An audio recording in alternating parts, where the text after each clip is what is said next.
등장인물 진짜 많았던 슈퍼맨. 알고 보면 카메오는 더 많았다고요? 단순한 깜짝 출연이 아니다. 스토리 속에 자연스럽게 녹아들어 DCU 세계관을 제대로 넓힌 제임스 건 슈퍼맨의 카메오들. 과거 DC 작품에 대한 애정과 오마주까지 듬뿍 담아낸 이번 슈퍼맨 속 숨은 인물 찾기. 바로 시작할게요.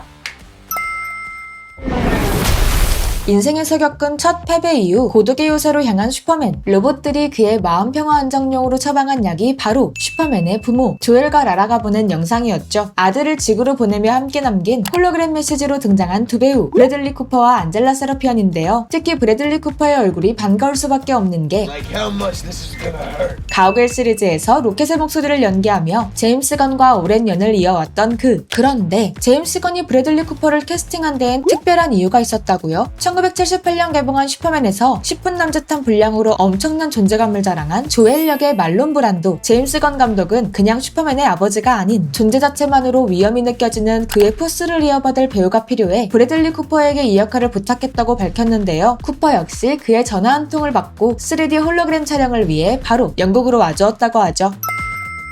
DCU 속 최다 등장 캐릭터. I cherish peace with all my heart.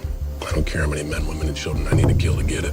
I thought you were the crazy one. 평화를 위해서라면 어떤 일이든 누가 어떻게 죽든 상관없다고 믿는 굉장히 미친 평화주의자 피스메이커도 슈퍼맨에 등장했습니다. 더 수어사이드 스쿼드로 관객을 만난 이후 이미 자신만의 드라마로 본인의 입체적인 서사를 풀어낸 캐릭터인데요. 이번 슈퍼맨에선 조엘과 라라의 영상 메시지 풀버전이 공개된 이후 TV쇼의 패널로 등장해 슈퍼맨을 향해 거침없는 비난을 쏟아내는 동료 메타 휴먼으로 등장. 아는 이들에겐 반가운 웃음을 선사했죠. 어쩌면 예고의 개념일 수도 있는 게 오는 8월 21일 피스메이커 시즌2로 시청자들을 찾을 이 작품엔 저스티스 갱이 출연할 예정인데요. DCU 세계관 내에서 서로 밀고 끌어주는 구조 참 훈훈하죠.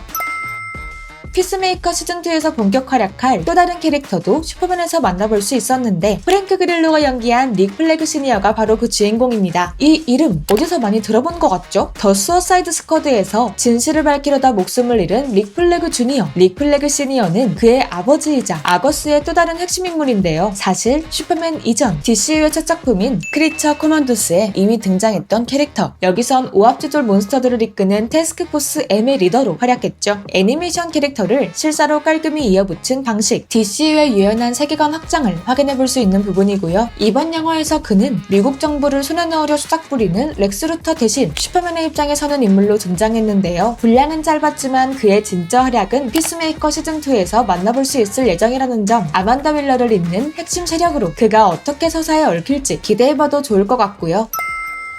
DC의 새로운 세계관을 펼친 슈퍼맨. 그 와중 과거를 향한 깊은 존중도 놓치지 않았으니 팬들에게 가장 뭉클할 장면 중 하나, 윌리브가 등장한 순간이겠죠. 리처드 도너 감독의 슈퍼맨에서 슈퍼맨을 연기한 크리스토퍼 리브의 아들이자 현재 ABC 뉴스 등에서 아나운서로 활약 중인 윌리브. And it meant something to me to film a cameo in the movie. Years before he was paralyzed and became a hero of a different kind, my dad, Christopher Reeve, was the first to play the Man of Steel on the big screen.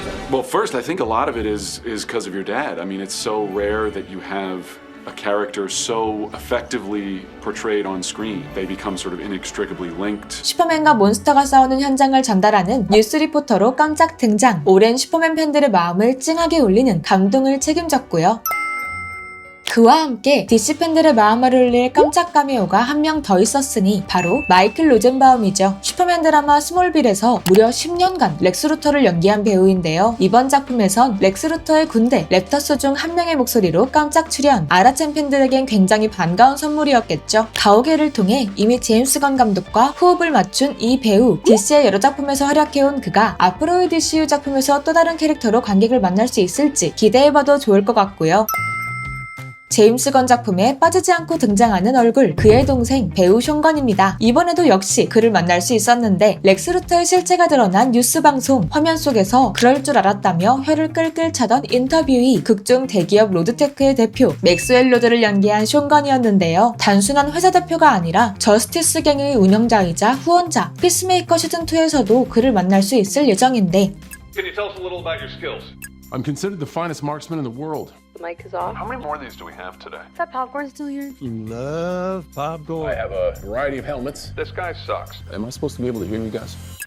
Excuse me? 온갖 메타 유머가 연을 맺고 있을 듯한 이 인물, 앞으로 DCU의 중요한 축이 될 것만은 분명해 보이죠. 우리가 가장 반가웠던 카메오, 밀리 엘콕이 연기한 슈퍼걸, 이번 영화에서 만나볼 수 있었는데요. 등장부터 굉장히 제임스 건스러웠으니 만취 상태로 요새의 난입, 크립토닌도 만취할 수밖에 없는 붉은 태양의 행성에서 음주를 즐긴다는 슈퍼맨의 소개를 만날 수 있었죠. 알고 보면 영화의 원조였던 슈퍼걸 우먼 오브 투모로우의 코믹스 오프닝을 그대로 옮겨낸 설정. 해당 코믹스에선 삶의 방향을 잃고 방황하는 카라 조엘의 성장기를 만날 수 있는데요. 슈퍼걸은 다소 어두운 영화가 될지도 모른다는, 굉장히 예측 불가 캐릭터가 될지도 모른다는 후문. 지구에서 부모님과 건강하고 사랑스러운 관계를 맺었던 슈퍼맨과 달리 크립톤의 멸망을 두 눈으로 직접 본 슈퍼걸의 내면은 훨씬 더 어두울 것이란 힌트를 전하기도 했죠. 이 작품엔 크립토도 주요 캐릭터로 등장한다는 점, 두 캐릭터의 선 넘는 케미를 미리 만나볼 수 있었던 바. 다음 영화에서도 크립토의 본격 활약 기대해봐도 좋겠죠. 이번 영화에 폰 클레멘티에프와 마이클 루커가 나왔다고? 네, 맞습니다. 어디서 등장했는지 혹시 기억나시나요? 말씀드리기 전에 오늘 영상이 유익하셨다면 좋아요와 구독 부탁드리고요. 사실 두 배우는 기억하기 다소 어려운 역할로 함께했는데요. 유세를 지키는 슈퍼맨 로봇의 목소리로 깜짝 합류, 주요 캐릭터 게리를 연기한 앨런 튜딕의 목소리 전과 후로 각각 로봇 1과 5를 연기했는데요. 이 정보를 알고 관람하시는 분들이라면 로봇의 목소리에 조금 더 귀를 기울여 보시는 것도 재미있을 것 같습니다. 오늘도 시청해주셔서 감사드리고요. 지금까지 코에토였습니다. 우리는 다음 영화 이야기에서 다시 만나요. 감사합니다.